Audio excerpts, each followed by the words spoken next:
Okay, let me talk a little bit about where we're headed. I'm just going to tell you from this point forward, if you open your mouth, I'm going to take it to Mary. Okay, I've got to get you prepared for this test, and we're not where we need to be. So we're going to hit hyperspeed today. You need to start with your graphic organizer. We're actually going to get a lot done. If you will listen and pay attention, jot down what I ask you to jot down. We're going to get a tremendous amount done. We're actually going to get all the way into modern Georgia today. So if you will take out your graphic organizer, either you have the 4-column chart or you have the Frayer model. Tori, would you mind doing me a favor? Would you take a sheet of paper? Which one? Did you do the Frayer model or the chart? Would you recreate one for Brittany, right? Is that your name, Brittany? Okay. Would you create one for her so she can kind of catch up with us? Real quick, while Tori is doing that, can somebody remind me a little bit about the Bell Aircraft Plant? What was the significance? Where was it? What is it, Dalton? Okay, and what about it? What's significant about it? World War II planes. Specifically, what kind of plane? Do you remember? It's the fighting ones. It was the fighting ones. It's the largest. Commonly known warplanes. It's the largest factory of making planes. Largest factory where? In Georgia. In the world. In the world, yeah, in the world. Does anybody know the name of the plane? Besides Dalton? Anybody know the name of that plane? Yep. It has a letter and a number. Quavius? I lost it. I can't remember. You got the B right. It's B something, not B12. It's a bomber plane, though. It is a bomber. That's what the B stands for. It's the big one. Oh, I thought it was called Bell. Well, yeah, that is a Bell aircraft, but that's not the name of the plane. Oh, a bomber B9 something. The 9's the last part. 12. Yes, ma'am. Would you send Nadia to the main office for a moment? Yes, ma'am. She's on her way. B29. Yes, you can. Actually, I would like for you to write that down. B29. B stands for bomber. All right. All right, B29. Manufactured in Marietta at the Bell Aircraft. Did we talk about who owns Bell Aircraft now? Yes. Who? Martin. Lockheed Martin. They are the current owners, and they still produce planes. We saw the pictures of those yesterday. Still one of the world. I'm not sure if it's still the world's largest, but it is obviously one of them. Yes. Is that a ship right there? Yeah, that's a ship. And we're going to talk about that in just a second. All right, moving on to the next one. Our next topic, military bases. Now, here's what I want you to do. Take your coach book. We're going to speed through some of this. So open your coach book to page 118. We finna read? No, we're just pulling information. I don't have a coach book. All right, just get the one behind you then. Slow down. Thank you. All right, 119 in your coach book. Now, the good thing about the coach book, it divides everything into topics. So we can look at a topic and then move to the next topic. And so, obviously, our next topic is military bases. Some of the military bases will be the same as World War I. Some of them will be a little bit different.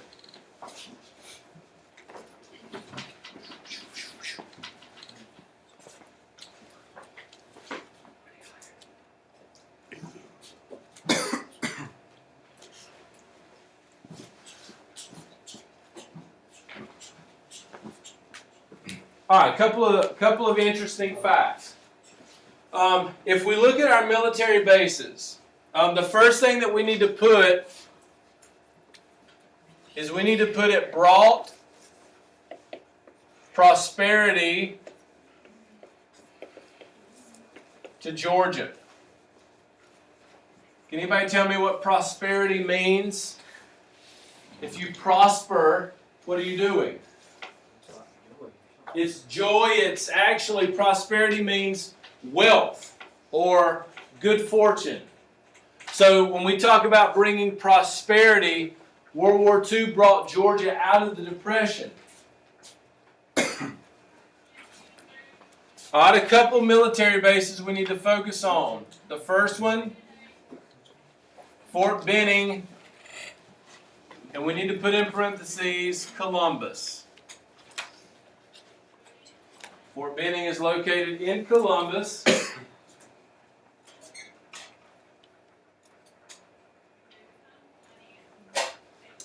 And a couple of interesting facts.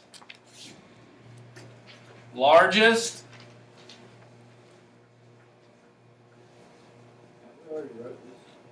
yeah, we did for World War I. Yep.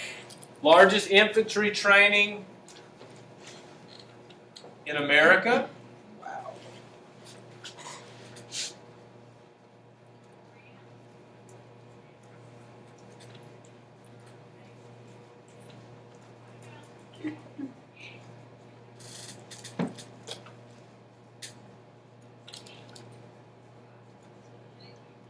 And I found this very interesting, that only Texas trained more troops than Georgia. So Georgia's military bases trained an exceptional number of troops, only Texas training more than Georgia.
All right, some others.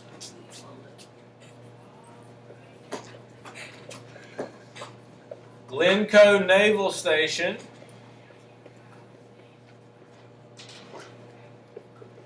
In Brunswick. How far is that? How far is that? About 2 hours away. Is it still there? It doesn't do the same thing, but it's still in Brunswick. All right, and what they did was they trained to fly blimps. Military? Yep. You call them? Albany 5. Well, blimps were used to search for German submarines because they flew slower and higher, and so you had a better vantage point and you weren't quite as big of a target that far away. Do they still use them now? I seen one the other day. Did you? Yeah, like Well, they still use blimps, but not military blimps. Today's technology has far surpassed the use of blimps. the U.S. still use submarine stuff like that. So, oh yeah, oh yeah.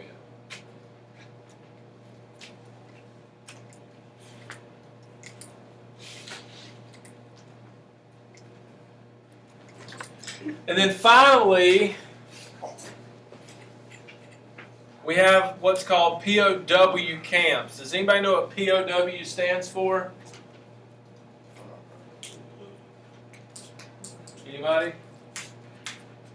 All right, stands for prisoner of war. Yes. But this goes under military bases. All right, prisoner of war camps. That means anytime that the American Army captures prisoners, they put them in these camps, and they had them at Fort Benning,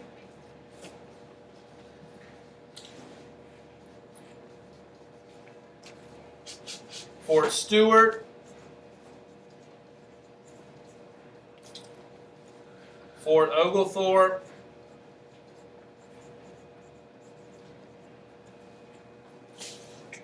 and Fort Gordon.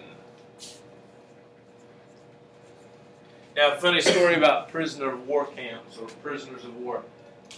Does anybody know, or has anybody ever seen, there's a black flag, has POW on it. Anybody ever seen that flag? All right, you usually see it mainly at post offices. If you go by a post office, you'll generally see the American flag, and then underneath you'll probably see the black POW flag. Now, just a funny story, my wife, not my wife, a friend of mine and I were going somewhere, and we rode by a post office, and they saw that black flag.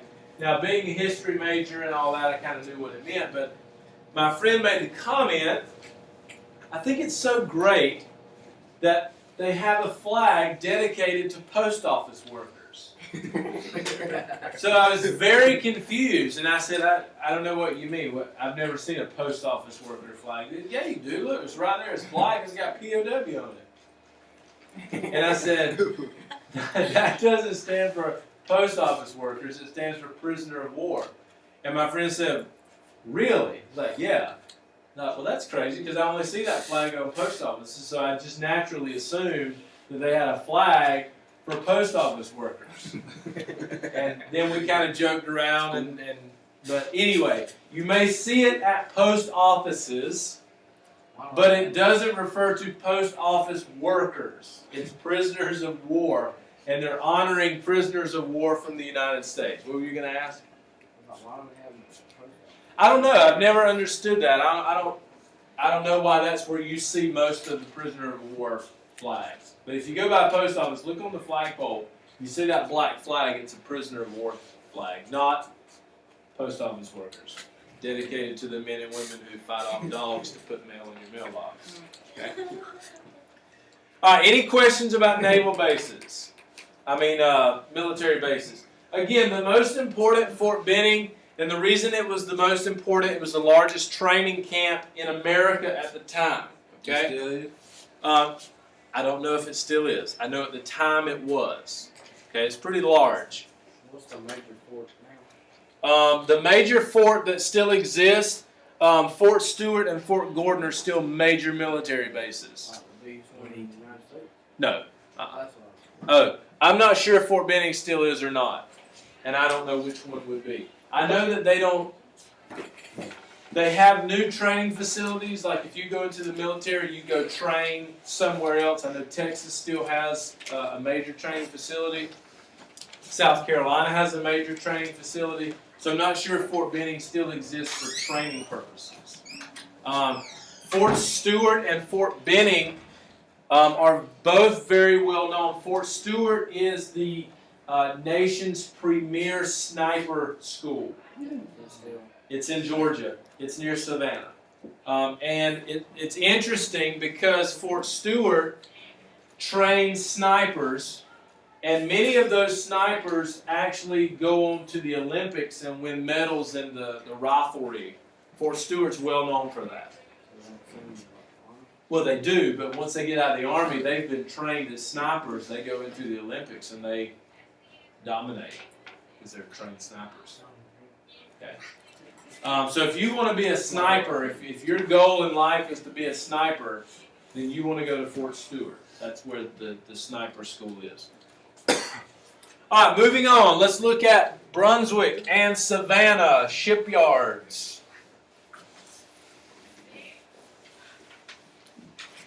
Oh, they still have those in progress. What? Shipyards in Brunswick. Yeah.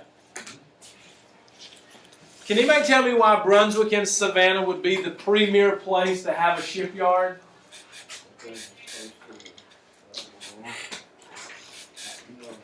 Do I? Ocean. Ocean. The coast, yeah, it's on the coast. Savannah has a river and the coastline. Brunswick has rivers and the coastline as well, so they make the perfect location. If you'll turn over on 120, you can look at the section there. I'm just going to pull out the information. Let's start with Savannah. We're going to put they produced cargo ships called Liberty ships. And their main focus was to transport cargo. Dalton pointed this out earlier. If you look at the big screen, that is an example of a Liberty ship leaving the production plant into the ocean. That's in Savannah. Can't see what? Oh, I'm fixing to turn the light back on. I just wanted you to see the picture first. So that's an example of a Liberty ship. And during the war, Savannah produced 88 of those ships that you see.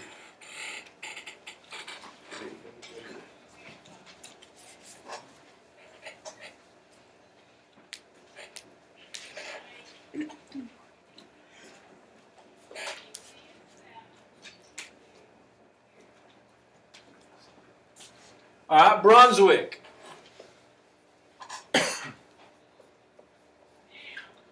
They also produce Liberty ships. So basically the same thing. The only difference about Brunswick, they produced 99 Liberty ships.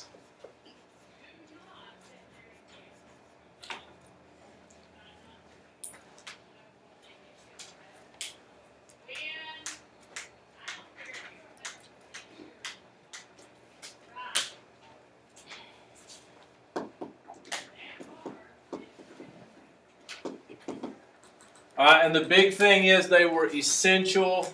That in 1 year over a period of time. That was over a period of time, but Brunswick set the record, the national record. They produced 7 in 1 month. So that monstrosity up there on the screen, they made 7 of those in a 30-day period. Yeah. They did. It says here, in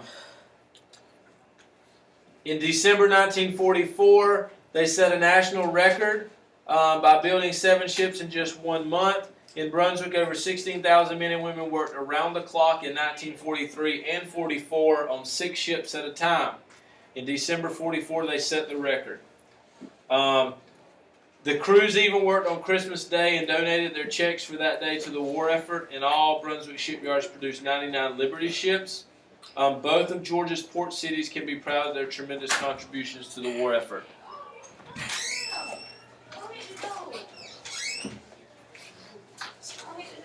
I'm just going to tell you, class has been going great, so don't bring that mess in here.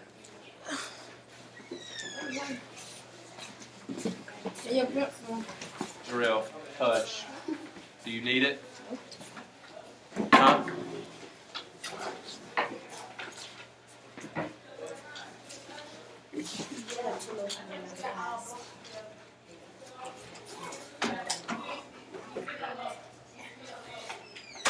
All right, for those of you coming in, we're on the section titled Savannah and Brunswick Shipyards. So if you'll look on your graphic organizer and fill this information in, we were saying that it was essential to the war effort. And what does the word essential mean? Essential. What'd you say? You said something? Important. It is important. Did you say that or Gage? Okay. So essential means important. So these ships were cargo ships that were important to the war effort.